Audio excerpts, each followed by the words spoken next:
I just want to share today my week-long retreats experience and my honest review on how it went for me personally. And just a disclaimer, the I've seen different reviews of different prospects of the retreat. Everybody had their own experience, so I'm going to be sharing my experience and my takeaways, and I'm going to be sharing everything honestly. I think I have been following his work for a long time now, and I've been doing his meditations. So I was committed to the practice. I never questioned it. If you put in your analytical mind and you start questioning things, then you're basically still stuck in your conscious mind, and all that information that we want to access through meditation is in the subconscious mind. So you have to get past your analytical thinking, which is your conscious mind. That was the biggest first, that is the one that I want to share. Um, because I have been practicing his breathing and everything. So the first day, it's not a big we don't do any meditations on the first day. There's nothing much that we do.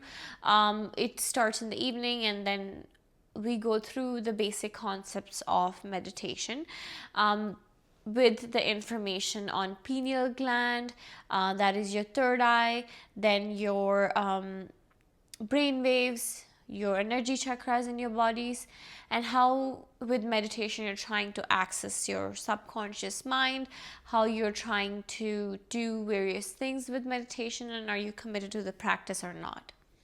So when we sign up for the retreat, we do get an access for like a whole module to review before going into the retreat. It's a big module, to be honest. There's progressive online module, that is what it is called. So it does cover all those concepts that he was covering, but he knew that most of the people did not watch it, so he was covering it still. He's such a funny guy, so he was joking that yeah, he understands people didn't watch it, but we do get access to that whole package, which gives you breakdowns on meditations, on how things work, and how your body and your mind is synchronized, how your brain activates. There's neural signals, different neurons in your brains, how they fire and wire with different thoughts and everything. So this was the whole concept of it, and so I've been through that progress in my journey, so I could really relate to what he was saying.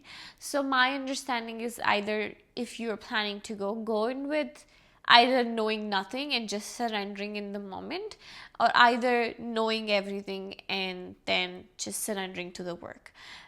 But in between, if you think you can be analytical and you're going to judge everything and you're going to be like, think everything, and you're going to question everything that is happening, then you're not going to get the benefit or the core meaning of it. So as the day progresses, we do early morning meditations. So I used to wake up at we have to be at 6 in the ballroom. So wherever our rooms are, we have to get ready and get to the ballroom at 6, because the meditation starts early morning. So during the week, usually started at 6. Only one day we did an early morning meditation, that was 4 a.m. It was 4 a.m. We had to be at the ballroom at 4 a.m. and the meditation started at 4 a.m. So we had to make sure we are doing that at 4 a.m. And we did a 5-hour meditation that day. And I tell you not, that was the biggest thing. I your body starts giving up at one point, because it wants to go up and do things, go use the washroom, or like go eat, or like telling you to do certain things. But it when you're doing all those things, it's a reminder that you are the boss of your body, your mind, and you are giving it the signals and the commands to do what you want. So it starts listening to you after a certain point. And I have overcome that because my body was trying to give up after a certain point, and I had to keep it, like, I had to encourage it to keep going and keep going. And at one point, you're able to overcome your body because you're over past that thought. So just wanted to share that as well. And regarding the whole concept of meditation, the one thing that was very interesting to me, and I think I've been doing meditations, and if I knew this earlier, I would have used it, but I don't want to share all the things that he was sharing, because it is his work, and I want to keep it as pure as it is, but I want to share my experience of it. The first thing that I learned about the tree of meditation. So the tree of meditation is basically when you're sitting down and doing meditation. If you're starting to do meditation, you would probably know that there's a lot of thoughts, a lot of emotions coming in. You have to get past through those things. So there's basically steps to getting to the source, that is the root of the tree. The outer part of the tree represents the environment, that is what everybody's doing, what everybody's thinking. When you're doing it in a public setting, you do tend to think what the next person is doing, what the next person, like what's happening around, like am I at the right place? There's so many thoughts. You have to get past through your environment. First step. Second, you get to pass through your thoughts. Your thoughts are going to come and go, and know that they're going to stay there. You just have to get past through that step as well. So when I say thoughts, remember that you're not fighting with those thoughts, because as I said in one of my videos earlier, that when you start fighting with your thoughts, you're just basically in the loop of fighting with your thoughts. So you just have to distance yourself and just remember you're the bigger picture. That is, you're the sky of the thoughts of the clouds. So you are the sky. Thoughts are going to remain there. Just stop fighting with it. Start bringing it back to what you are sitting down for. Just bringing it back, attention back to you, back to you, back to you. And there comes a point when everything starts aligning. There comes a point when you're past your thoughts, you're past your environment. And the third comes your body. Your body starts giving up. Your body starts checking with you, telling you, or you're sitting for so long, my legs hurt, everything starts hurting. You have to go use the washroom or anything like that. Your body starts asking you to move because it's not used to getting up. Those are the kind of struggles you get through meditation. Then it comes the emotions, because when your emotions comes in, which could be any negative, positive emotions coming in, mostly negative, because you have to do a lot of work to get rid of those emotions. So if a lot of emotions are coming in, it's because you have been sitting down and now processing those emotions, but you have to get past through the emotions to get to the source. That is the root of the tree, right? So your body is, and then your emotions, right? And then comes your past experiences.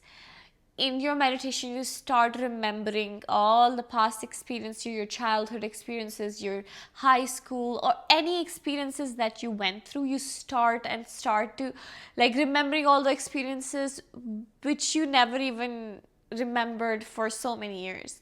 You start recalling those within your meditation, but you're just keeping your thought to the source. Just remember you're here for the source, right? So getting past through these hurdles again and again, and then getting past through the emotions of it, and then getting past through the past experiences of it. And beyond all this, if you are still in there and hanging in there, and then you're here for the source, there comes a point where you access the nothingness. That nothingness is the source of everything. So as I explained earlier, brainwaves are basically telling you you have to lower down your brain waves with the breathings, and those are the basic concepts of meditation. So if you lower down your brain waves to gamma or theta, then you're beyond the this conscious mind. You're entering into the subconscious mind. So when you enter into the subconscious mind, then that means that you're beyond, you're accessing different energies, which that means is so as human beings, we are only perceiving a certain amount of energy. Like for example, radio waves. You don't see radio waves, but they are there in the world. Like you can hear radios, or like there are different waves in the energies which you are unable to see or feel, but they are there, right? So as human beings, it's a scientific fact that you're only able to perceive a certain amount of energy, which is the light frequency, and that frequency is only, you are only able to see, feel certain things with your senses that you have. But when you get beyond the whole concept of the subconscious mind, and then you enter into subconscious mind, you're basically accessing different nothingness. And when I said in the tree of meditation, nothingness, that nothingness is pure energy. What you see is like the 3D world, and beyond this world, it is different energies that exist, that is better or lower, depending on what you're accessing, depending on what you think, what your thoughts are. So this is the tree of meditation, what you go through in sitting down in meditation. And honestly, I have been through, if I knew this, all the concept of it, then I have been embodying it easily. But I felt this was really, really meaningful to me. And I said brain waves, as I said, that's also the concept of breathing, right? So the way he teaches breathing is you're basically crunching your lower perineum, your abdomen, your stomach, and you're crunching everything, and then you keep like breathing in and pulling your energy up into your energy centers, which is your throat, your heart, and pulling it to your third eye and your crown chakra. So your third eye, we went through the whole third eye concept in the second or third day. It continued a few days for sure, like, but it was a good information to have. And the way the whole retreat is based is he gives you information, then he tells you to do meditation. So that helps you understand what you're doing when you're doing meditation. You know what I mean? Because you have the understanding of what you're doing, and then you're doing it, you're embodying it in your life. So it helps in so many ways, because you're understanding the whole concept and you're applying it there and then. You're embodying the concept. As I said, there are different neurons in our brains which have different aspects of our life, what we think, what we feel, what our identity are. All these factors are within our neuron and in the brain. So once we receive information and we start applying that information, then that means that we are basically within and embodying that information that we are receiving. So yeah, that really, really helps. And the whole concept of pineal gland, which is kind of in between like your end of your throat and back of your head, right in the middle, is the most protective part of your brain, and that part is able to access different realms beyond this realm. So when that happens, you have to work hard to get it activated, because it's not going to get activated. Anything you're trying to manifest, or you're trying to achieve things, or trying to change yourself into a better human being, or like better achiever or consistent discipline, anything like that, you have to understand you need to change. And to change and do things physically takes time. When you access the different realms, you're able to quantum jump into your future and able to feel everything that you want. So that pineal gland is the transducer of the energy that you're feeling. So your heart and your pineal gland should be kind of synced, which means that your heart is the center that sends the most signal to your brain. Even scientifically, if you look at it, your heart sends more signals to your brain than your brain sends it to your heart.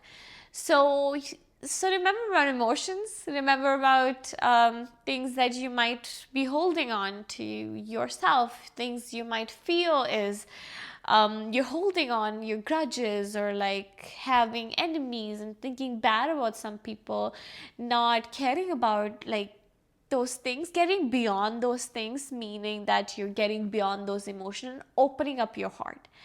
The moment you open up your heart, your pineal glands, like you're giving it a signal that you're opening up your heart, and then you no longer hold on to certain stuff, and then you're giving it signal to your brain to perceive the information accordingly. So your heart and brain connection is very important, and then the brain has the pineal gland, and then pineal gland is your third eye.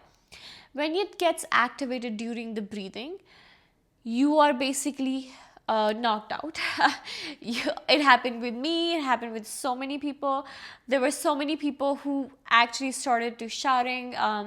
They went into I don't know, but you could hear people shouting because they were out of this 3D realm.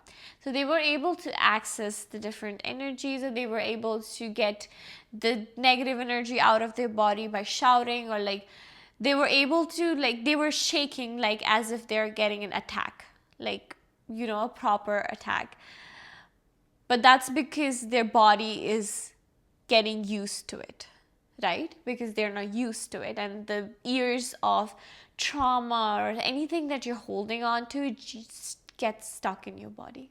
And over time, if you realize that, you give importance to your emotions and give importance to keeping yourself away from negativity, because you know it you don't want to be affected by it. So that's what I was going to say, like the pineal gland is the transducer, and once it gets activated in the breathing, and you have to really squish the muscles and pull it with your breathing up into your pineal gland, and have the intention to have the energy to your pineal gland, because wherever your attention is, your energy flows there, right? So remember, when you're pulling your energy up, you're just pulling it to the pineal gland, pulling it to the pineal gland, and over and over and over again. Once the breathing is done, you get knocked out. I got knocked out. There's so many people who goes into like gamma or theta brain waves, like your head goes up back and you're like into gamma, or like some people go like on the other side, but you know what I mean, like your brain waves get slower down, and then you're able to perceive information what you want to give to the brain and your body. So once you're slowing down your brain waves, you're accessing the different things. That was most important for the pineal gland. We did learn where in the brain it is, like where exactly it is, and then about the walking meditation. So it was something that was, I guess, life-changing personally for me, because I have been doing meditation just with myself, I guess.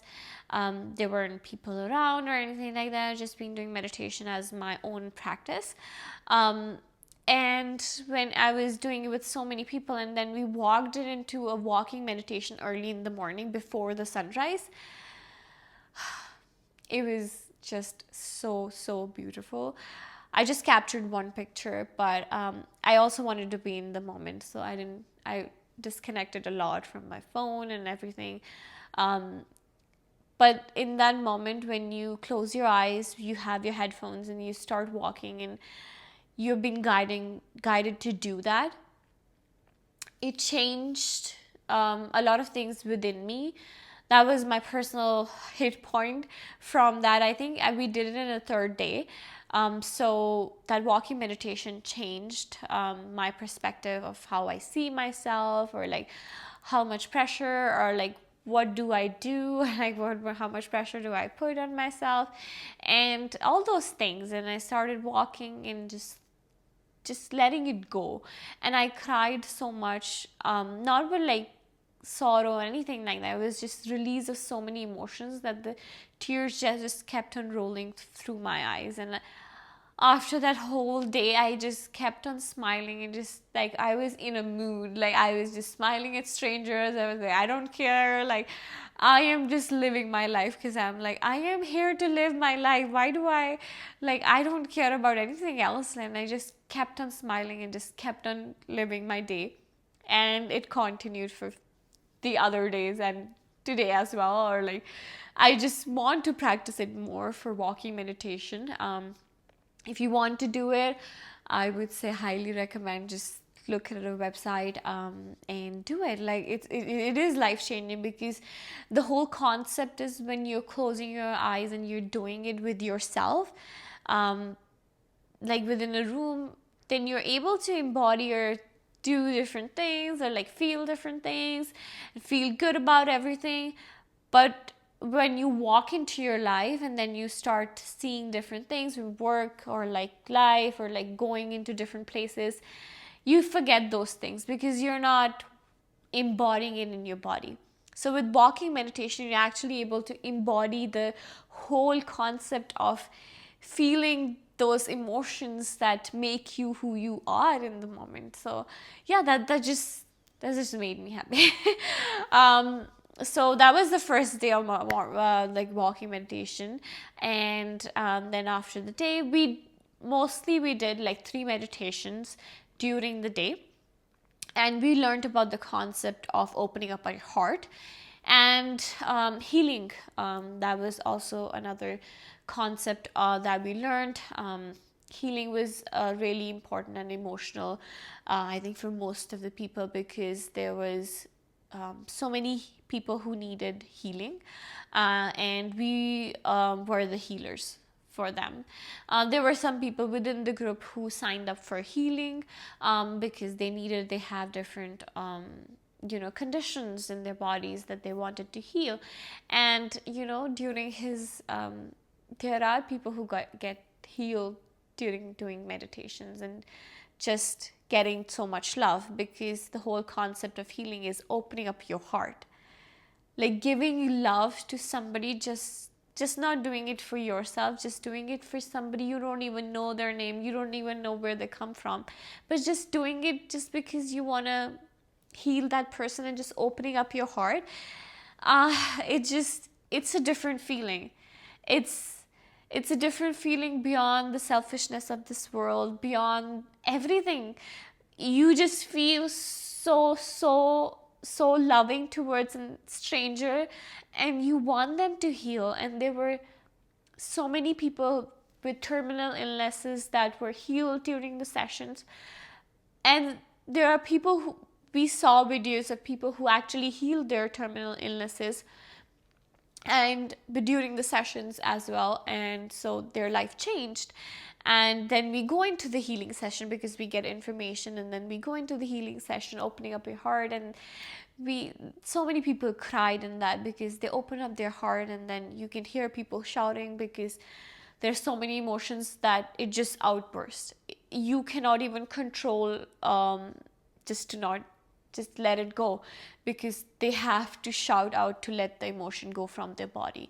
And that's how your body is perceiving, right?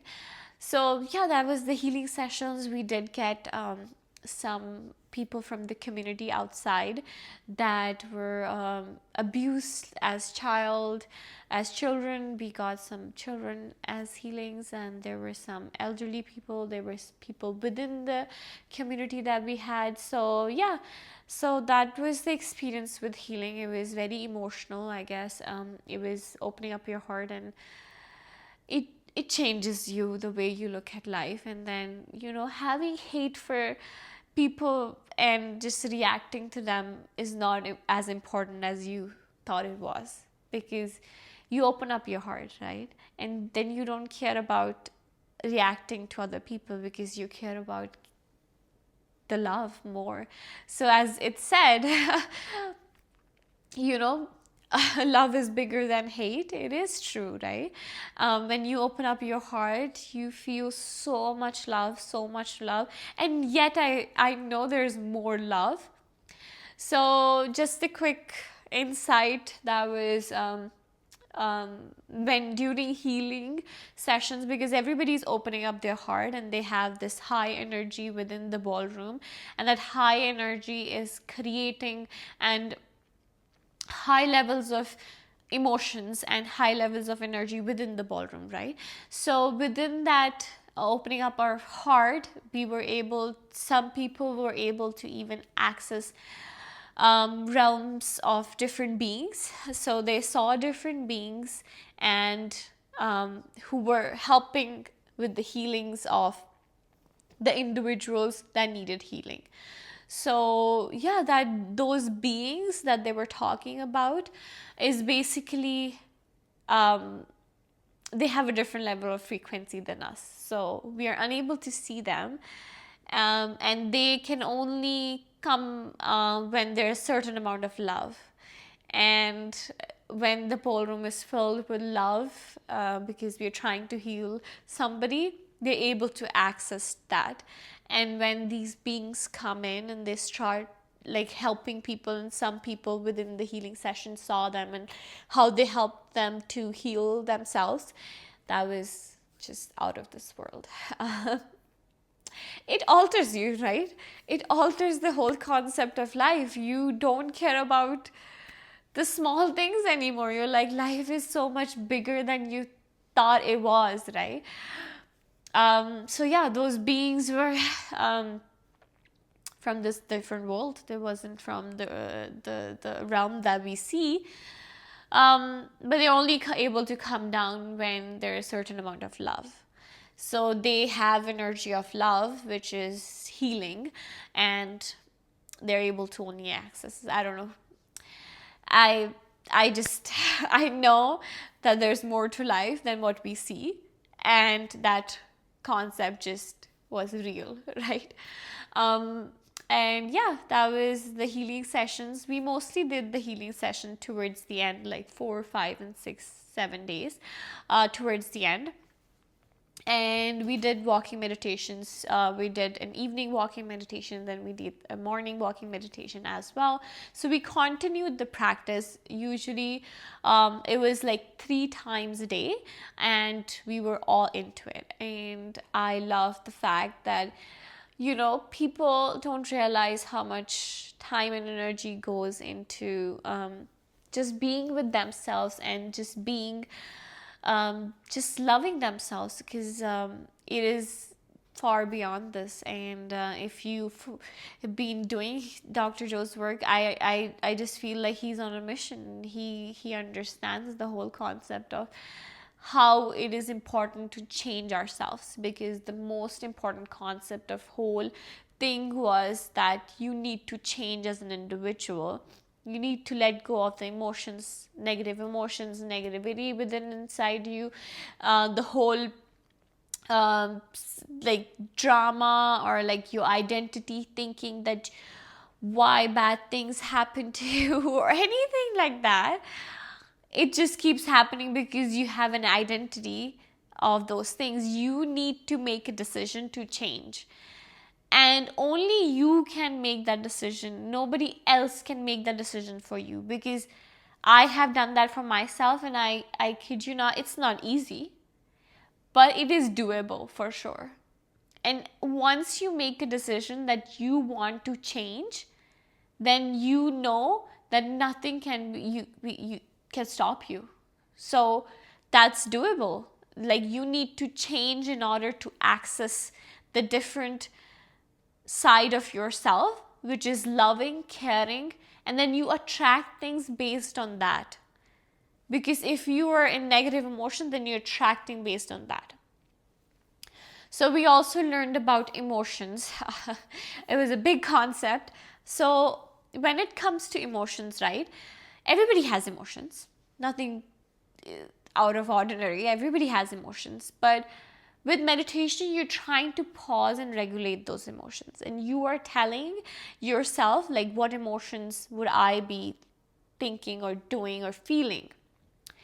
So when you close your eyes and just introspect into different things, and you understand that those feelings and emotions that you're feeling in the past. So the example would be like, if I get up angry, brush my teeth because I have to go to work. Oh my God, this is another task. Go in on the highway, flipping fingers on people because I don't like them and they're just like too slow or too fast. Either ways, you're getting to work and then you're like, oh my God, I have to see that coworker that I don't want to, and then the same feelings. And then you're coming back home, watching TV, and then spending your evening watching something on the TV or something on the internet, and just looking at your routine, and then you're repeating it another day.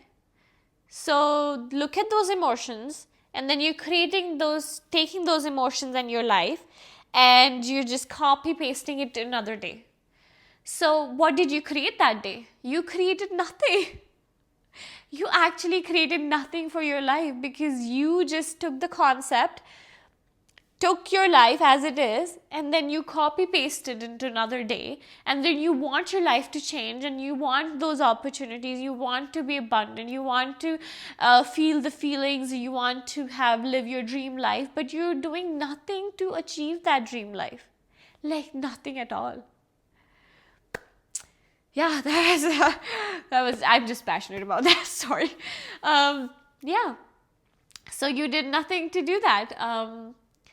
For me, I want to make sure every single day that I'm doing at least 3 things that I feel is bringing me closer to my future. And you can take that in your schedule. You make your own schedule and make those 3 things mandatory, because you should assure yourself that you are bringing yourself to the future. And those 3 things will be one after the other and after the other. Like spread out, like evening, morning, whatever works for you, but it should be consistent. And when you start enjoying the process, you don't judge yourself like for not doing it, and don't ever go into the guilt of not doing it, because I've done that and I'm telling you not to do that. If you miss a day, it's okay, come back stronger the next day. For me, waking up in the morning and doing meditation is my to-go, and I don't want to negotiate that with anything. Then that's bringing me closer to my future, because I see it as that.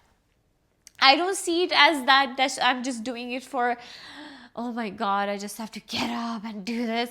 I don't feel that. I feel excited to do it because I love doing it. It just regulates me. It just makes me feel so amazing, makes me feel more human being, more powerful than I am in this physical body. Like, your emotions are so important. Okay, I need to get out of the other topic. I'm just so passionate about that. Okay. Also, we learned about abundance. So I think we learned about that in the third day ending, and the 4th day continued. But we learned about abundance. So abundance was the whole concept, and it does relate to the emotions as well. So the concept of abundance was, the whole concept was, like, even if you want to be abundant, money should be the byproduct of abundance.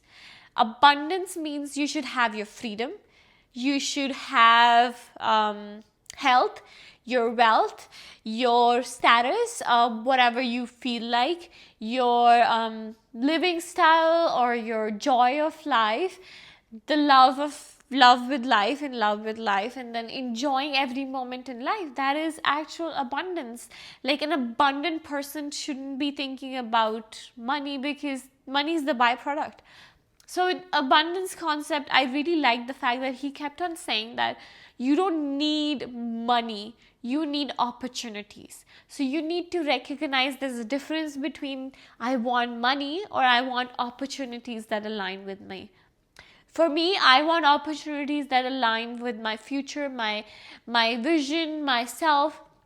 So you have to create a whole vision about yourself, whole mission, that what do you want in life, and then create based on that, because that's how you're able to change and be an abundant person. You know that people say that money doesn't buy happiness, because billionaires, or see people not being happy. It's because they never create an abundant life. They just wanted was money. For me, that like the whole concept of abundance was so important, because I could really understand what he was saying. He's like, you should be mission driven. If you not adding, like, for concept of it, like, you're not adding value to anybody's life, you're just in your comfort zone, sitting down, doing nothing, have no vision in your life, have no mission, then you're just not motivated to do anything. You need to have a mission, you need to have a vision in your life to be abundant. Once you're able to access that whole energy, then it motivates you. You're not looking for somebody else to motivate you, you're motivating yourself. And that's how life works. You don't have to get things from outside, or you don't have to get validation from outside. You are your validation. Nobody's asking so many successful people to do or think the way they do or think. They're doing it themselves, because that's how they are. That's how they feel they are as an individual. That's how they want to live. So an abundant person would have a good relationship with money. They wouldn't say money is bad or evil or anything like that.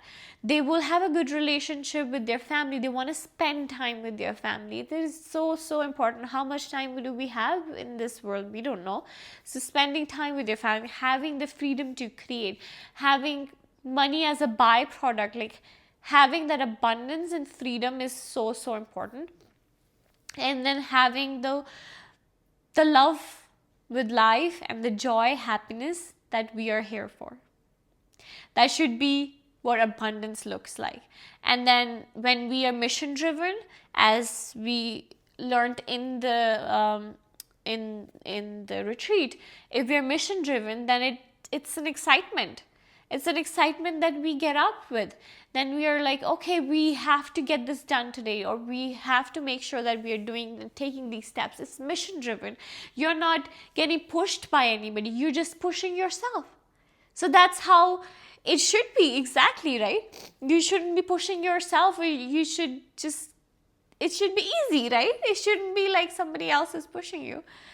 So that was abundance. We did do an abundance meditation, and then we did a walking meditation as an abundant person. And how would you feel? How would freedom feel? How would joy feel as walking as that? And when you walk as the person who feels those emotions, it's a whole different when you sit down and feel that. It is a whole different feeling, I would say. Like your body feels it and you're able to embody it. Like you feel so much love.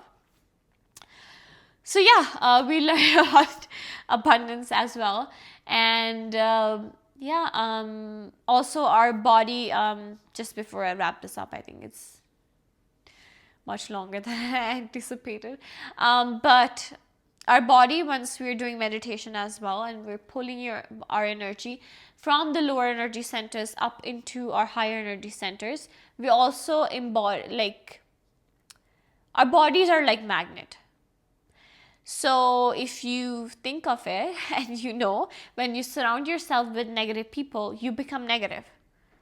And when you surround yourself with people who are motivating, who are loving, caring, then you become that person. You become a person with motivation. You become person with that whole mindset. So that's why how it is important to surround yourself with people and surround yourself with an environment that is fulfilling. Otherwise, there is no benefit to it. Because if you go into your life and you're not surrounding yourself with this people with the same mindset of brainwaves, or like whole concept of it, like Even with people with like a positive mindset, it is very important to have them in your life. Otherwise, you are not able to access the next level in your life that you want. You need to make sure you're surrounding yourself with those people. Okay, that was the body is the magnet, right? The whole concept was the magnet. So South Pole is your roots, that is your root chakra, and then your head is your north. So once you start doing meditation and calling in energy, your whole magnet, as a body, as a mind, as you become one, you're able to create what you want. So that's why when you see so many people creating their dream lives or manifesting things, they didn't do it in one go. They had to be mission driven. They had to make sure they're surrounding themselves with people. They make sure that they are doing meditation, getting themselves over themselves every single day, and doing what they are able to do right now in that moment. Okay, I think that was it for the day. I did cover a lot of important concepts that I learned. But I just wanted to give you a quick heads up that there is a piece of surrendering when you're going into places like that, because if you go into thinking about a lot of things, and then when I was going in, I kept on thinking, I know how to do this because I've been doing it. But I went there and started judging myself and thinking, oh my God, like, why am I unable to achieve that state of like theta, or like lower my brain waves or whatever? I'm like, okay, like, I have to stop judging myself and get over the environment, because I've never done meditation in a group environment. So that was the first time. And I kept on thinking, why is that person shouting? Like, you have to get over that environment. And once you're able to get over things, then you escape into nothingness. Okay, perfect. I guess I did cover everything. This is much longer than I anticipated again. So yeah, I will shorten this up. And hopefully I'll share more details about the whole things in coming up, and share this with somebody who wants to go into the retreat, or if you are planning to go into there, I would say just start surrendering and living the practice as it is. Thank you for tuning in, and wishing you all the best, and have yourself a nice day. Thank you.